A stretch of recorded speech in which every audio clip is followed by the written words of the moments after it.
అమ్ముకున్నప్పుడు ఎన్ఆర్ఐలు ఇక్కడ బతకడం మానేసి అక్కడ అమెరికాలో బతికి ఒక 25 ఏళ్ళు 30 ఏళ్ళు ఇక్కడ ఉన్నటువంటి స్థితిగతులు తెలవకుండా డబ్బే ప్రాధాన్యం, డబ్బెత్తే ఎన్నికల్లో గెలుపుతా ఉన్నటువంటి ఒక పిచ్చ భ్రమలో ఇక్కడికి వచ్చారు. వాళ్ళకి మళ్ళీ ఎప్పుడైతే ఎలా అయితే వచ్చారో అలా కౌంటింగ్ రోజు ఇక్కడ ఉన్నటువంటి పబ్లిక్ వీళ్ళందరికీ రిటర్న్ టికెట్లు కొని వీళ్ళ డబ్బులతో వాళ్ళని మళ్ళీ అమెరికా పంపిస్తారు. మళ్ళీ 5 ఏళ్ళకి వస్తారు. ఈ సొల్లు కబుర్లు పిట్ట కబుర్లు చెబుతారు. ఈ పనికి మాలిన వెధవలంతా వచ్చి ఇక్కడ. కాబట్టి ఈ వెధవలు మాట్లాడేటువంటి వెధవ భాషకి ఇక్కడ ఉన్నటువంటి ప్రజానీకం వీళ్ళు ఇచ్చేటువంటి 1,00,000, 2,00,000, 5,000, 10కి ఇక్కడ ఉన్నటువంటి ప్రజానీకం 1% కూడా ఇటు దట్టు అటు ఇటు మారదు. 20 ఏళ్ళ అభివృద్ధిలో 20 ఏళ్ళు అభివృద్ధి వెనకబడిపోయింది. 5 ఏళ్లలో నేను 20 ఏళ్ళ అభివృద్ధి చూపిస్తాను. ఇప్పుడు ఆడు ఎక్కడున్నాడో తెలియదు. 20 ఏళ్ళు ఆడు ఎక్కడున్నాడో తెలియదు. ఆడిది ఏ ఊరో తెలియదు. ఆడి అడ్రస్ ఏంటో తెలియదు. ఆడికి ఇక్కడ కొంప గూడు ఉందో లేదో తెలియదు. ఆడు నాది వచ్చి గుడివాడని చూస్తున్నాడు. మనం నమ్మాలి. ఇప్పుడు ఇక్కడ ఎవడన్నా గుడివాడ ఎవడన్నా మీ ఎవరికన్నా తెలుసాడు? అది ఇంతమంది పాత్రికేయులు మీరు ఎంతమంది ఉన్నారు ఎవడన్నా తెలుసా? ఆ తెలుగుదేశం పార్టీ సీటు కొనుక్కునేదాకా మీతో ఎవరికన్నా పరిచయం ఉందా? ఎప్పుడన్నా వచ్చి ఇక్కడ ఎవరికన్నా మాట్లాడా? ఆడిది అసలు ఏ ఊరో ఏందో అసలు ఎవడో కూడా తెలియదు. ఆడు వచ్చాడు, డబ్బులు ఉన్నాయి, చంద్రబాబు అమ్మాడు, కొనుక్కున్నాడు, వచ్చాడు, స్టోరీలు చెబుతాడు. వీళ్ళందరూ ఫ్లైట్ టికెట్లు ఆల్రెడీ జూన్ 4వ తారీఖు సాయంత్రం 5 గంటలకు టికెట్లు బుక్ చేసుకున్నారు. ఒక్కడు కూడా ఉన్నాడు. కౌంటింగ్ జరుగుతూ ఉండగా వీళ్ళందరూ ఎయిర్పోర్ట్లో ఉంటారు. కౌంటింగ్ జరుగుతూ ఉండగా వీళ్ళందరూ ఎయిర్పోర్ట్ లాబీలో కూర్చుని ఉంటారు. ఫ్లైట్ టికెట్లు రెడీగా కొనుక్కుని మళ్ళీ రాత్రి 12 దాటితే వెళ్ళలేమని భయం ఉంటుంది వాళ్ళకి. 5ంటికి ఎక్కేస్తారు వీళ్ళందరూ ఫ్లైట్. మనం ఎన్ని చూడాల గుడివాళ్ళు? అంతకుముందు చాలామంది వచ్చారు, పోయారు. ఇవన్నీ సొల్లు కబుర్లు ప్రతి ఎలక్షన్కి రావటం, ఒక్కొక్కడు ఏదో సొల్లు మాటలు చెప్పటం. ఇది గుడివాళ్ళ 47 ఎకరాల ట్యాంక్ ఉంది. వాళ్ళ 106 ఎకరాల ట్యాంక్ ఉంది. వీడికి తెలిసే ట్యాంకు.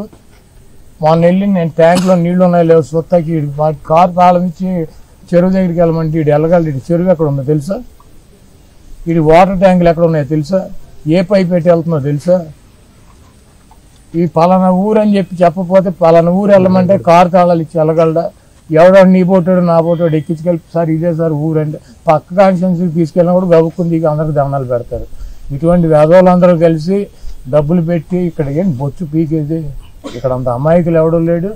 ఇక్కడ వైఎస్ఆర్ కాంగ్రెస్ పార్టీ చాలా బలంగా ఉంది. నేను కూడా చాలా బలంగా ఉన్నా. జగన్మోహన్ రెడ్డి గారు బలంగా ఉన్నారు. మా విజయాన్ని ఎవడో ఆపలేదు. కోరాడ గ్రామంలో ఎమ్మెల్యే పర్యటిస్తుంటే ఓట్లు అడగడానికి ఇంటింటికి తిరుగుతాడు. రోడ్డు అమ్మటంతో అడుగుతుంటే ఆపే ఇక్కడ యువత స్థానిక సమస్యల్లో ఒక్కడు కూడా సాల్వ్ చేయలేదు. మీరు ఏమాత్రం చేయకుండా మళ్ళీ 5 ఏళ్ళు అట్టు వచ్చారని చెప్పేసి అడగడం జరిగింది. అడిగిన వాళ్ళందరినీ ఎవరో పక్కన తీసుకెళ్ళిపోయి వాళ్ళందరినీ గురువారి నుంచి గోండాలు వేసుకొచ్చి ఇక్కడ వీళ్ళందరినీ మ్యాన్ హ్యాండ్లింగ్ చేశారు. అందరినీ కొట్టారు. చాలా దుర్మార్గం. ముగ్గురిని అనవసరంగా చేసుకున్నావేంటి? అభివృద్ధి చేసావా? ఓకే, చేసింది ఉంటే చూపించు, లేదంటే తల దించుకుని వెళ్ళిపో. వాళ్ళు ఏమి తప్ప అడగలేదుగా. ఏంటి మా పరిస్థితి ఏంటి, మా రోడ్లు ఏంటి ఎట్టున్నాయి, మా బతుకులు ఏంటి ఎట్టున్నాయని. ఎలక్షన్ కోడ్ వచ్చింది. మీ గవర్నమెంట్ కాదు, గవర్నమెంట్ వెళ్ళిపోబోతుంది. దీని ప్రతీకారం మేము గ్యారంటీగా చూపిస్తాం. ఇది తమాషాగా అనుకుంటున్నారా? ఒక్కొక్కరిని తెలుగుదేశం కార్యకర్తలని ఊళ్ళో ప్రజల్ని భయభ్రాంతులు చేసేట్టుగా నువ్వు పర్యటించడం ఎందుకు? నువ్వు నిజంగా చేసింది ఇంతలో చెప్పుకో. ఇది నేను చేశానని చెప్పు. నువ్వు ఒక్కటే సిగ్గు లేకుండా రోడ్డు మీద పడి తిరుగుతా, పరదాలు కప్పుకుని ఎవరిని దగ్గర రానుకొని తిరుగుతున్నావు ఇప్పుడు దాకా. ఒక్కరోజు వాళ్ళు అడిగితే నీ కోపం వచ్చిందా? పిచ్చిగా డ్రామాలు వేస్తే దీనికి సరిగ్గా సమాధానం చెప్తాం. ఎలక్షన్ లోపు ఇంకా తెంగరాశాలు మాకు ముందే చెప్తున్నా. మీ టైం అయిపోయింది.